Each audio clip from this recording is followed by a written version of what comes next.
శ్రీ విఘ్నేశ్వరాయ నమ. శ్రీ గురుభ్యో నమ. జగదంబాయ నమ. వందే వాంఛితలాభాయ చంద్రార్ధకృతశేఖరాం వృషారూఢాం సోలధరాం శైలపుత్రీం యశస్వినీం. శ్రీదేవి భాగవతం వింటూ ఉన్నాము. ముందు భాగంలో ప్రథమ స్కందం పూర్తి చేసుకున్నాము. ఈ యొక్క ధృతరాష్ట్రాది జననాలు తర్వాత దానికి ముందుగా శుకుని యొక్క చరిత్ర విన్నాము. ఇక ద్వితీయ స్కందం ప్రారంభము. సూత మహర్షి, నువ్వు చెప్పిన ఈ కథలో గర్భధారణ చాలా ఆశ్చర్యకరంగా ఉంది. సరే, అది అలా ఉండని ముందు అసలు ఈ సంగతి చెప్పు. సత్యవతీదేవికి వ్యాసుడికి తల్లి అన్నావు కదా, ఆవిడ శంతన మహారాజును వివాహం చేసుకుంది అన్నావు కదా, కన్యగానే వ్యాసుడికి జన్మనిచ్చింది అన్నావు. అదేమిటి? పోనీ అంటే అలా అమ్మాయి శంతనుడు, అలాంటి అమ్మాయిని శంతనుడు ఎలా వివాహం చేసుకున్నాడు? ఇద్దరు పుత్రుల్ని ఎలా కన్నాడు? ఇవన్నీ మా సందేహాలు. సత్యవతి పుట్టుక, వేదవ్యాసుడి పుట్టుక సవిస్తరముగా వినాలని పరమ కుతూహలంగా ఉంది. దయచేసి వివరించు నాయనా అని సౌనకాది మహామునులు అభ్యర్థించారు. సూతుడు ప్రారంభించాడు. మునివర్యులారా, చతుర్విధ ప్రదాయిని ఆదిశక్తిని మనసారా మరొక్కసారి నమస్కరించి మీరు అడిగిన పురాణ గాథను వినిపిస్తాను. ఏ వంకతోనైనా సరే ఆదిపరాశక్తి పేరును ఉచ్చరిస్తే చాలు వాక్శక్తి సిద్ధిస్తుంది. ఆ దేవి వాంఛితార్థప్రదాయిని. కోరికలు తీరాలంటే అన్ని వేళలా అన్ని విధాల ఆ శక్తిని ధ్యానించవలసిందే. వ్యాసజననం. పూర్వకాలంలో ఉపరిచర వసువు అని ఒక రాజు ఉండేవాడు. పరమ ధార్మికుడు, సత్యసంగరుడు. చేది దేశాన్ని పాలిస్తూ ఉండేవాడు. అతడి తపస్సుకు మెచ్చి ఇంద్రుడు స్ఫాటిక సుందరమైన విమానాన్ని బహుకరించాడు. ఆ దివ్య విమానం అధిరోహించి అతడు ఆకాశంలో ఉపరి అంటారు ఆకాశాన్ని సంచరిస్తూ ఉండేవాడు. అందుకని అతడికి ఉపరిచర వసువు అని పేరు కలిగింది. అతడి భార్య పేరు గిరిక, చాలా అందగత్తె. వారికి 5 కుమారులు. ఎవరి రాజ్యాలను వారు ఏలుకుంటూ ఉన్నారు.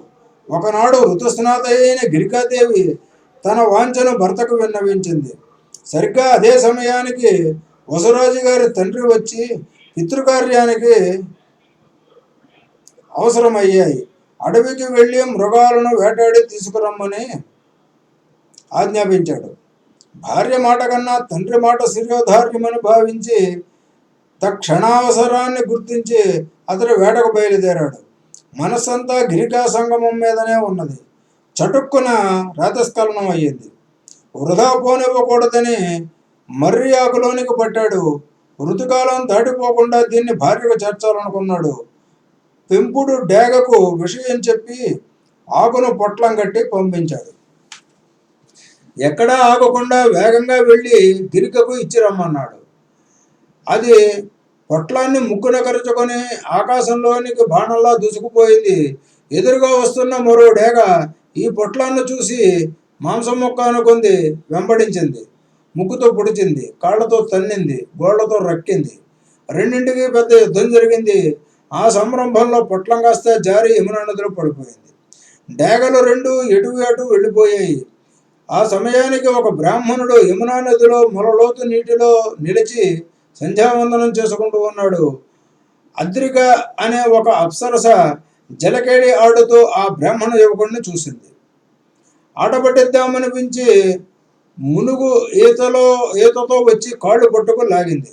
బ్రాహ్మణ యువకుడికి కోపం వచ్చింది. నా ధ్యానానికి భంగపరుస్తావా? ఆతేరి, నువ్వు చేపవైపో అని శపించాడు. అద్రిక ఆడచేపగా మారిపోయింది. నీటి మీద తేలుతోన్న ఆకుపొట్లం కనబడింది. ఒక్క ఉదుటిని వెళ్ళి అందులో ఉన్న వసువీర్యాన్ని మింగేసింది. గర్భవతి అయ్యింది. నెలలు నిండాయి. 10వ నెలలో ఒక మత్స్యకారుడి వలలో చిక్కింది. వాడు దాన్ని తీసుకుని పోయి పొట్ట చీల్చాడు. 2 బిడ్డలు బయటపడ్డారు. ఒక ఆడబిడ్డ, ఒక మగ. ధీవరుడు అంటే పల్లెవాడు బిత్తరపోయాడు. పరుగు పరుగున వెళ్ళి తమ ప్రభువు దాసరాజుకు విన్నవించాడు. అతడు అబ్బురపడ్డాడు. 2 బిడ్డలను బాధ్యతగా తానే స్వీకరించాడు. అమ్మాయికి మత్స్యరాజు అని, అమ్మాయికి కాళీ అని నామకరణం చేశాడు. 2 పెరిగి పెద్దవాళ్ళు అవుతున్నారు. మత్స్యరాజు తండ్రికి తగిన పరాక్రమశాలి అయ్యాడు. అమ్మాయి అంటే కాళీ రంగుకి నలుపే కానీ అందంలో అప్సరస. మత్స్యగర్భ నుంచి పుట్టింది కాబట్టి కనుక మత్స్యోదరి అని, ఒళ్ళంతా చేపల కంపు కనుక మత్స్యగంధ అంటే మత్స్యగంధి అని ఇరుగు పొరుగు అమ్మలక్కలు పిలవడంతో ఆ పేర్లు కూడా ఆమెకు స్థిరపడ్డాయి. అల్లారు ముద్దుగా పెరుగుతూ ఉన్నారు. ఇది ఇందాక చెప్పిన సూతుడు కాస్త ఊపిరి తీసుకోవడం కోసం ఆగాడు. అంతే, ఒక మహాముని టక్కున అందుకున్నాడు. సూత మహర్షి, అడ్డం తగిలాలని ఏమీ అనుకోకు, వీళ్ళ కథ తర్వాత చూద్దాం. అద్రిక మాట ఏమిటి, మళ్ళీ మర్చిపోతాం. అందుకని అడుగుతున్నాను, శాప విముక్తి అయ్యిందా? అయితే ఎలా అయ్యింది? ఆ సంగతి చెప్పు ముందు అన్నాడు. సూతుడు అలాగే అని ఉపక్రమించాడు. మహర్షి, నువ్వన్న మాట నిజమే, మళ్ళీ మర్చిపోతాము, టూకీగా చెప్పేస్తాను, వినేయండి. ఆ బ్రాహ్మణుడు అలా శాపం ఇచ్చాడు కదా. అద్రిక దీనురాలే కాళ్ళ వెళ్ళబడింది, బతిమాలింది, శాప విమోచనం చెప్పమంది. విప్రుడు కరిగిపోయాడు, కరుణించాడు. కళ్యాణి, నీ కడుపున 2 మానవ శిశువులు జన్మిస్తారు. దానితో నీకు శాపమోక్షం, మళ్ళీ నీవి దివ్య సుందర రూపం నీకు వస్తుంది. నీ లోకానికి నువ్వు వెడతావు అన్నాడు. ఆ ప్రకారమే చేపగా మారి 2 బిడ్డలను ప్రసవించింది. శాప విమోచనం అయ్యింది, స్వర్గానికి వెళ్ళిపోయింది. మహర్షులారా, మళ్ళీ మన ప్రధాన కథలోకి వద్దాము.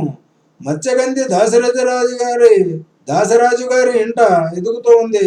రూపవతి యవనవతి అయ్యింది. ఒకరోజు మధ్యాహ్నము ఆ యమునా నది ఒడ్డున తండ్రికి భోజనం వడ్డిస్తోంది. అదే సమయానికి వచ్చాడు పరాశర మహర్షి. అతను తీర్థయాత్రలు చేస్తూ అక్కడికి చేరుకున్నాడు. నావలో నదిని దాటించమని దాసరాజును అడిగాడు. అత్యవసరంగా వెళ్లాలని తొందరపెట్టాడు. భోజనం చేస్తూ ఉన్న దాసరాజు మధ్యలో లేవడం ఆచారం కాదు కనుక మత్స్యగంధిని పురమాయించాడు. అమ్మాయి ఆవలి ఒడ్డుకు చేర్చిరా, వెళ్లాలని తొందరపడుతున్నాడు, పైగా తపస్వి అన్నాడు. సరేనంది మత్స్యగంధి. పరాశరుడు నావ ఎక్కి కూర్చున్నాడు. మత్స్యగంధి గడవేసి నడుపుతోంది. ఆమె యవ్వనము పరాశరుణ్ణి ఆకర్షించింది. చిరునవ్వులు, వాలుచూపులు, గడవేసే సోయగము మునీశ్వరుణ్ణి ఉక్కిరిబిక్కిరి చేశాయి. దైవయోగం అలా ఉంది. కామాతురుడే కుడి చేతితో ఆమె కుడి చేతిని సుకుమారంగా స్పృశించాడు. అభిప్రాయం గ్రహించింది. చిరునవ్వులు చిందిస్తూ వయ్యారంగా పలికింది. మునీశ్వర, ఏమిటిది? నీకు ధర్మమేనా? వశిష్ఠుడి వంశంలో పుట్టావు, చదువుకున్నావు, తపస్సులు చేశావు. నీకు కూడా మన్మథ వికారాల? మానవ జన్మ దుర్లభము, అందులోనూ బ్రాహ్మణ జన్మ మరీ దుర్లభమని అంటారు కదా. నీకు ఈ అనార్య చేష్టలు తగునా? పైగా నాలో నీ వంటి విప్రోత్తముడు మెచ్చదగిన శుభలక్షణం ఏముంది కనుక? మత్స్యగంధిని, ఒళ్ళంతా చేపల కంపు, నీకు ఇది తగదు సుమా అని వారిస్తూనే ఉంది. పరాశరుడికి ఇవేమీ వినిపించటం లేదు. ఇంకా చెరువుకు వస్తూ ఉన్నాడు. మత్స్యగంధి కంగారు పడింది. పరిస్థితి గ్రహించింది. ఇతన్ని వారించడం అసంభవం అనుకుంది. నా చెయ్యి పట్టుకుని అంటే నావ పల్టీ కొట్టి నదిలో పడిపోతాడు ఖాయం అనుకుంది. మహాముని కొంచెం సేపు మనసు చెక్కబెట్టుకో, ఆవల ఒడ్డుకు చేరని దగ్గరకు వచ్చేసాము అంది. సంబరపడ్డాడు. చెయ్యి వదిలి దూరం జరిగి బుద్ధిగా కూర్చున్నాడు. నావ క్షేమంగా ఆవలి తీరం చేరింది. దిగుతూనే మత్స్యగంధి చెయ్యి పట్టుకున్నాడు. ఆ కన్యక నిలువున వణికిపోతోంది. పరాశర మహర్షి, ఇది నీకు తగునా? నా శరీరం చేపల కంపు, నీకు అసహ్యం వేయటం లేదు? మానవ రూపులకు కామ సంయోగము సుఖావహంగా ఉంటుంది. ఇదేమిటి చెప్పు? సమాన రూపులకు కామ సంయోగము సుఖావహంగా ఉంటుంది. ఇదేమిటి చెప్పు ఇలా అంటూ ఉండగానే పరాశరుడు ఆమెను తమ తపశ్శక్తితో యోజన గంధిని చేశాడు. తనువంతా కస్తూరి పరిమళము యోజన దూరము గుమగుమలాడింది. కామాతురుడై కుడిచి పట్టుకున్నాడు. సిగ్గులు మొగ్గలు తొడిగాయి. పరిసరాలు పరికించి ఆవల ఒడ్డుకు చూపు సారించింది. పరాశర లోకం చూస్తోంది. ఆవల ఒడ్డున మా తండ్రి ఉన్నాడు. పశుధర్మం దారుణం, నాకు ఇష్టం లేదు. చీకటి పడే వరకు ఆగు. పశువులకు పగలు, మనుష్యులకు రాత్రి అని కదా ఏర్పాటు. వెంటనే పరాశరుడు ఆకాశంలో మంచు తెరలు సృష్టించాడు. దట్టంగా పొగమంచు వ్యాపించి చుట్టూ చీకటి పడినట్టయింది. ఇంకేమీ ఆలస్యం అన్నట్టు చూశాడు. సన్నని గొంతుకతో కోకవలాడింది యోజన గంధి. స్వామి, నేను కన్యను. కాసేపటి తర్వాత మీ దారిన మీరు పోతారు. పైగా మీ తేజస్సు తిరుగులేనిది. ఆనక తల్లిదండ్రులకు నేనేమి చెప్పుకోను. శరీరంలో మార్పులు వస్తే, ఓసి బేలా, నీ కన్యాత్వం చెడదు. ఇది నేను ఇస్తున్న వరం. భయపడకు. నువ్వు కోరుకునేది ఇంకేమైనా ఉంటే చెప్పు అని అన్నాడు. మహాతపస్వి, మా తల్లిదండ్రులకు కానీ లోకానికి కానీ ఈ సంగతి తెలియకూడదు. నా కన్యాత్వం చెడకూడదు. అన్ని విధాలా నీ వంటి పుత్రుడు నాకు కావాలి. ఈ యవ్వనము, ఈ పరిమళము శాశ్వతంగా ఉండిపోవాలి. సుందరి, తథాస్తు. విష్ణువంశతో కొడుకు పుడతాడు. ముల్లోకాలలోనూ ప్రసిద్ధులవుతాడు. ఇదేమిటో నాకే వింతగా ఉంది. ఎందరెందరో అప్సరసల వయ్యారాలను చూశాను. ఎప్పుడూ నా మనసు చెలించలేదు. దుర్గంధం ఉన్నా, నల్లగా ఉన్నా నిన్ను చూసి మనసు పడ్డాను. వింత కాదు. ఇదేదో దైవ నియోగము.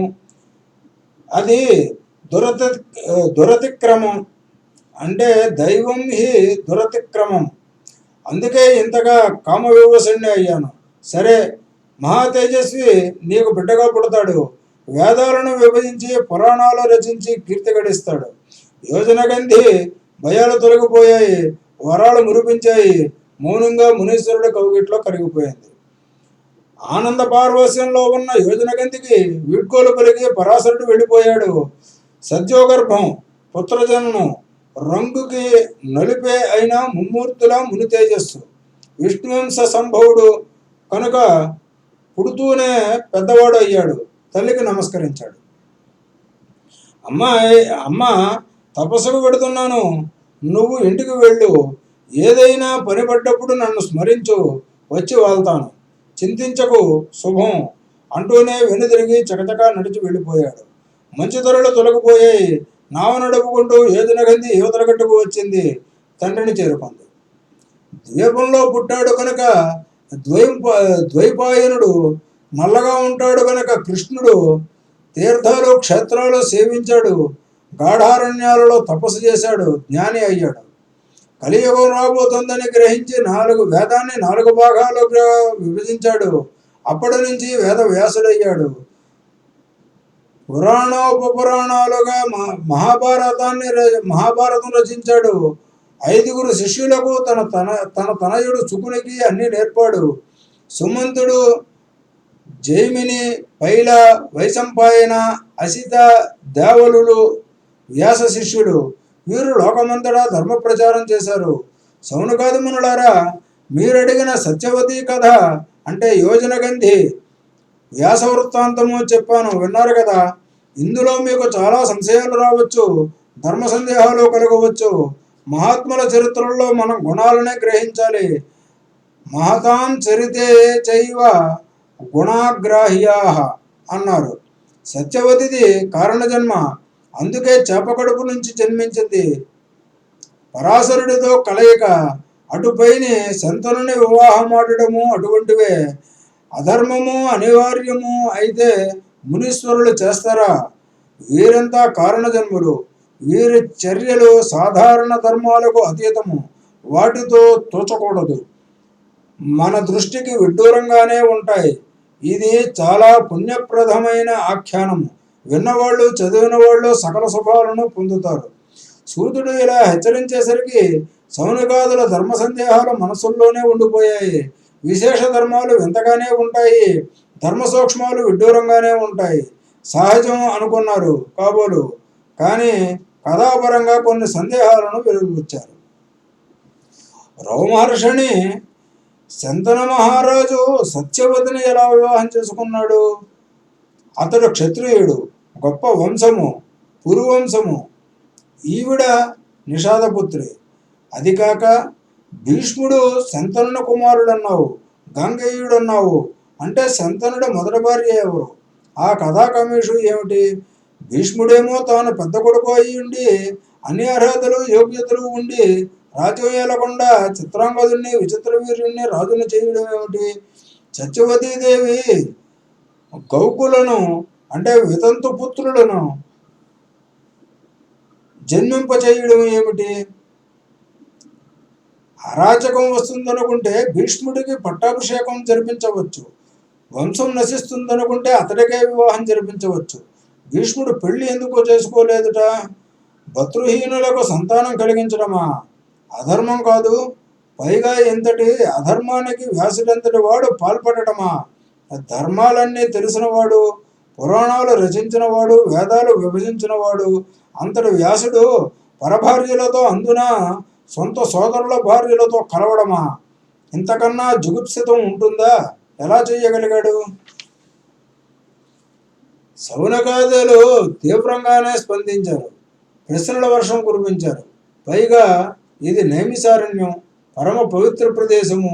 నువ్వేమో వ్యాస శిష్యుడివి, మహామేధావివి, సందేహాలు తీర్చాల్సిందే అన్నారు. వీరి ధర్మదృష్టికి, పట్టుదలకు, శుశ్రూషకు అంటే వినాలనే కోరికకు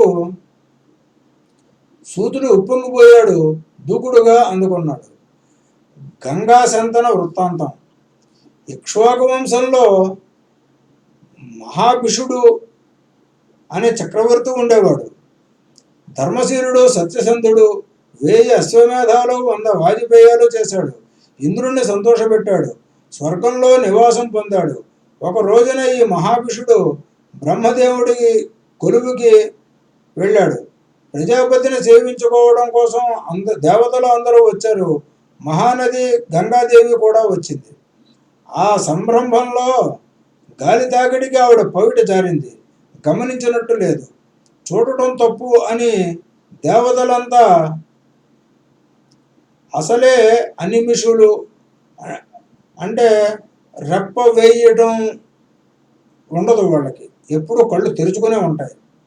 చూపులు మరల్చుకున్నారు, ముఖాలు దించుకున్నారు. మహాభిషుడు మాత్రము నిస్సంకోచంగా తదేక దీక్షగా చూస్తూ నిలబడ్డాడు. అతని చూపుల్లో అనురక్తిని గుర్తించింది గంగాదేవి. తాను అనురక్త అయ్యింది. ప్రేమ అంకురించి కామమోహిత అయ్యింది. సిగ్గుకి సిగ్గు వచ్చి పారిపోయింది. ఇద్దరు పరస్పర పరిసరాలు మరిచిపోయారు. ఒకరినొకరు చూసుకుంటూ మైమరిచి అలా నిలిచిపోయారు. బ్రహ్మదేవుడికి కోపం వచ్చింది. మర్త్యలోకంలో జన్మించండని ఇద్దరిని శపించాడు.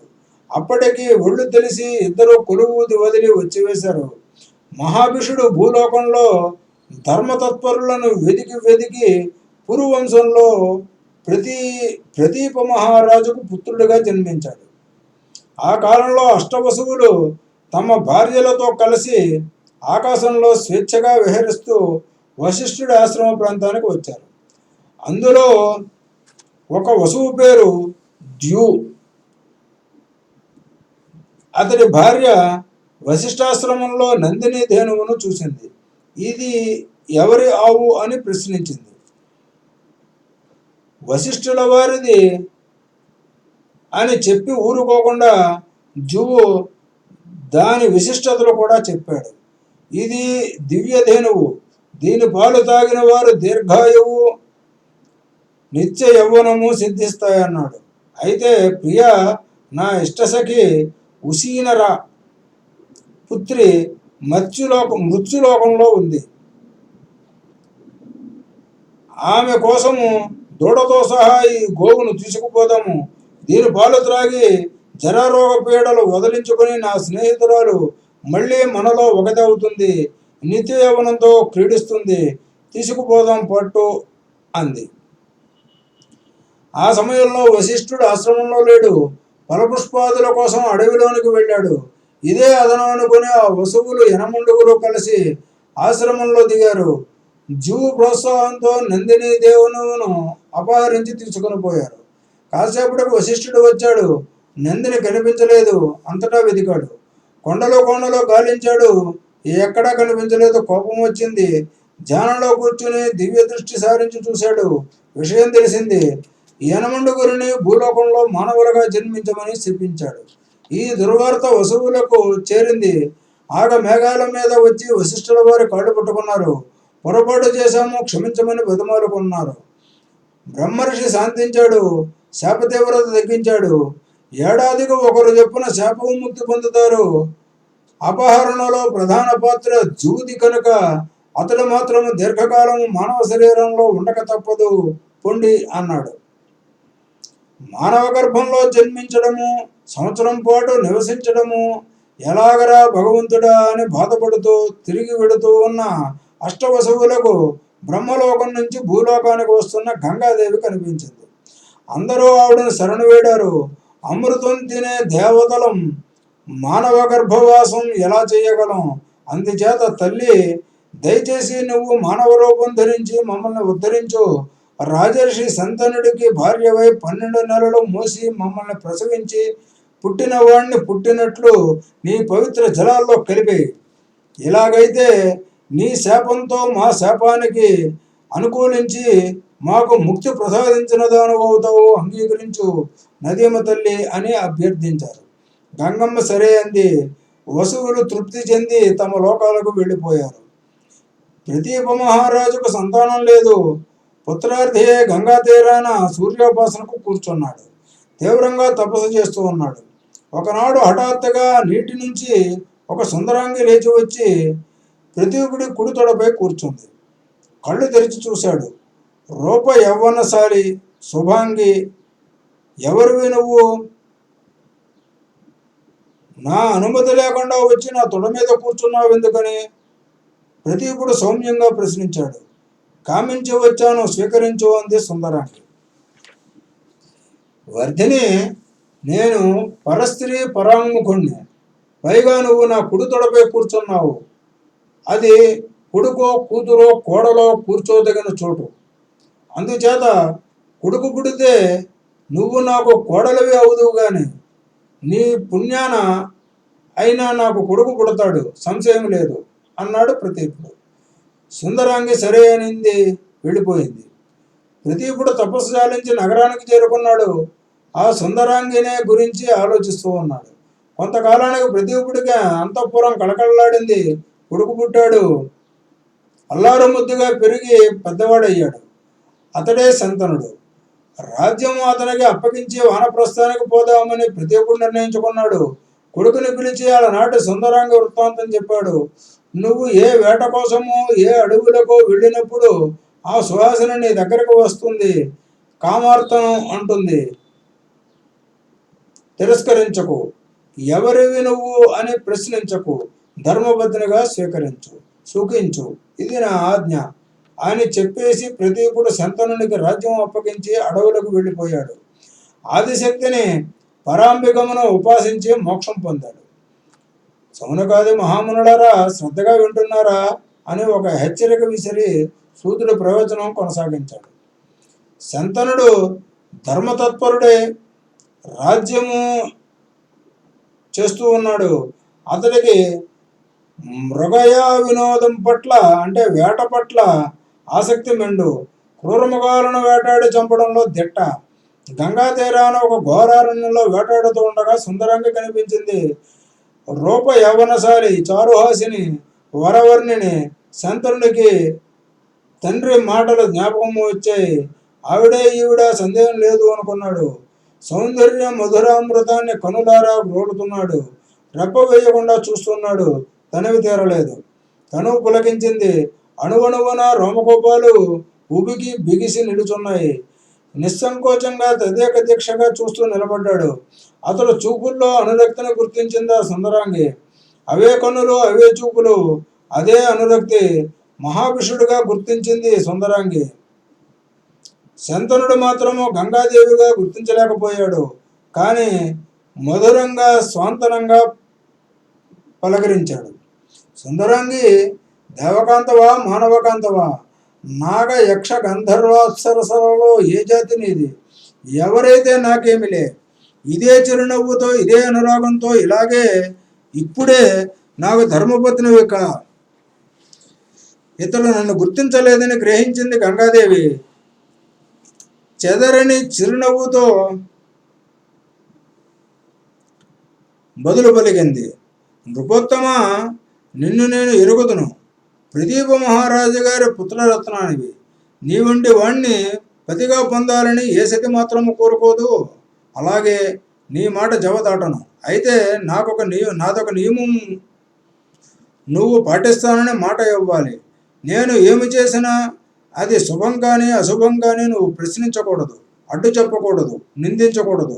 నిషేధించినా నిందించినా నిన్ను విడిచి వెళ్ళిపోతాను. ఇది నా నియమం. అంగీకారమేనా? మహాభిషుడి ప్రేమను తలుచుకొని ఒప్పుకున్న అష్టవసువుల అభ్యర్థనను మనసులో పెట్టుకొని ఇలా సమయం చేసింది గంగాదేవి. శంతనుడు అంగీకరించాడు. సుందరాంగితో రాజధానిని చేరుకున్నాడు. ధర్మపత్నిని చేసుకున్నాడు. నిత్యోత్సవంగా, నిత్య వసంతంగా, నిత్య నూతనంగా రోజులు పరిగెడుతూ ఉన్నాయి. అతడి అంతరంగాన్ని గుర్తించి అలరిస్తోంది గంగాదేవి. శచీపురంధరుల్లా, లక్ష్మీనారాయణుల్లా క్రీడిస్తూ ఉన్నారు. సంవత్సరాలు అజ లేకుండా దొర్లిపోతున్నాయి. గంగాదేవికి నెల మసలింది. పుత్రుని ప్రసవించింది. నెత్తురుగుడ్డును పొత్తిళ్లలో తీసుకుని వెళ్ళి నిర్దాక్షిణ్యంగా నదిలో వదిలేసింది. 2, 3, 4, 7 అంతే చేసింది. మనసులో బాధపడ్డాడు తప్ప శంతనుడు కిమ్మనలేదు. 8వసారి గర్భవతి అయ్యింది. రాజు ఆలోచనలో పడ్డాడు. నా వంశం నిలబడుతుందా? 7 గంగపాలు చేసింది. ఈ 8వ గర్భం వారించకపోతే ఈ పుట్టబోయేవాణ్ణి అంతే చేస్తుందేమో. వారిస్తే విడిచి వెళ్ళిపోతుంది. ఏం చెయ్యను? 9వ గర్భం వస్తుందో రాదో. వస్తే మాత్రం ఈ పాపాత్మురాలను నిలవనిస్తుందని, బిడ్డను బతకనిస్తుందని హామీ ఏమిటి? ఎలాగైనా సరే వంశం నిలబెట్టుకోవాలి. ఇప్పుడే ప్రయత్నించాలి. బిడ్డ పుట్టగానే అడ్డుపడాలి. గంగలో కలపనివ్వకూడదు అని శంతనుడు ఒక నిర్ణయానికి వచ్చాడు. 8వ శిశువుగా జువు అష్టవసువు జన్మించాడు. ఇతడు దీర్ఘకాలం మానవుడిగా ఉండిపోవాలని వశిష్ఠుడి శాపం. యథావిధిగా గంగాదేవి పసిబిడ్డను తీసుకుని నదికి బయలుదేరింది. శంతనుడు చూశాడు. పరుగున వచ్చి కాళ్ళపై పడ్డాడు. ఈ ఒక్క పుత్రుణ్ణి ప్రాణాలతో వదిలిపెట్టు పెంచుకుంటాను. 7 నీళ్లలో వదిలేశావు. నీకు ఇచ్చిన మాటకు కట్టుబడి అడ్డు చెప్పలేదు. ఈ పుత్రశోకం భరించలేకపోతున్నాను. నా గుండెలు పగిలిపోయేట్టు ఉన్నాయి. దయచూడు, కరుణించు. వీడిని ఒక్కడిని దక్కించు. నా వంశం నిలబడుతుంది. ఈ ఒక్క ఉపకారము చేయి చాలు. అపుత్రస్య గతిన్నాస్తి అన్నారు. అందుకని ఇంతగా కాళ్ళవేళ్లా పడి బతిమాలుతూ ఉంటున్నాను. సుందరాంగి అనుగ్రహించు. గంగాదేవి వినిపించుకోలేదు. ముందుకే అడుగు వేసింది. శంతనుడి దుఃఖం క్రోధంగా మారిపోయింది. ఉగ్రుడయ్యాడు. నిప్పులు చెరిగాడు. కఠినాత్మురాల, నరకానికైనా వెరవని పాపాత్మురాల, ఏ పాపిష్టి వంశంలో పుట్టావు? కన్నా బిడ్డల్ని కడతేర్చుకుంటున్నావు. మానవుల్లోనే కాదు, ఏ జాతుల్లోనూ కూడా ఉండదే. నువ్వు అసలు ఆడదానివేనా? తల్లి ప్రేగు ఉందా? ఎలా తెంచుకోగలుగుతున్నావే రాక్షసి? ఉంటే ఉండు, పోతే పో. వంశ వినాశనానికి దాపురించావు. పిల్లవాడిని మాత్రం తీసుకువెళ్ళడానికి వీల్లేదు. అయినా గంగాదేవి ఆగలేదు. రుసరుసరా చూసింది. ఒక్క నవ్వు అదేలా నవ్వింది. నడుస్తూనే బదులు పలికింది. శంతను, ఈ బిడ్డ నాకు కావాలి. నీకు ఇవ్వను. అడవుల్లో పెంచుతాను. నువ్వు మాట తప్పావు. నాకు అడ్డు చెప్పావు, నిందించావు. అందుచేత నిన్ను విడిచి ఇదిగో ఇప్పుడే వెళ్ళిపోతున్నాను. వెళ్లే ముందు నాదొక మాట జాగ్రత్తగా విను. నేను గంగాదేవిని. పూర్వజన్మలో నువ్వు మహాభిషుడివి. మన అనురాగబంధం అడవిలో కాదు, అలనాడు సత్యలోకంలో. నువ్వు గుర్తించలేకపోయావు. సరే, ఆ సంగతి అలా ఉంచు. అష్టవసువులు వశిష్ఠ శాపానికి గురి నన్ను తల్లిగా అభ్యర్థించారు. ఆ దేవకార్యం కోసం నేను నీకు ధర్మపత్ని అయ్యాను. ఏడుగురిని శాప విముక్తుల్ని చేశాను. ఈ బిడ్డడు అష్టమ వసువు, వీడు దీర్ఘాయువు. తల్లి లేని బిడ్డడు బతికినా ఆరోగ్యంగా ఉండడు. అందుచేత నేనే తీసుకుని వెళ్ళి పెంచుతాను, యువకుడయ్యాక నీకు అప్పగిస్తాను. ఇతడు అష్టమ వసువు గంగాపుత్రుడు, గాంగేయుడు, బలాధికుడు, మహావీరుడు అవుతాడు. అందుచేత దుఃఖించకు. మనం కలుసుకున్న అడవిలోకే ఆ చోటికే తీసుకువెడతాం. ఈ మాటలు చెప్పిన శంతనుడికి కాసింత ఉపశమనం కలిగించిన గంగాదేవి అదృశ్యమయ్యింది. భార్యా విరహం, పుత్ర విరహం బాధిస్తూ ఉన్నా నేను నిమిత్త మాత్రుణ్ణి అనుకున్నాడు శంతనుడు. ధైర్యం చెప్పుకున్నాడు. రాజ్యపాలన మునిగిపోయాడు. కాలం గడుస్తోంది. వచ్చే భాగంలో విందాము. స్వస్తి. శ్రీ జగదంబార్పణమస్తు.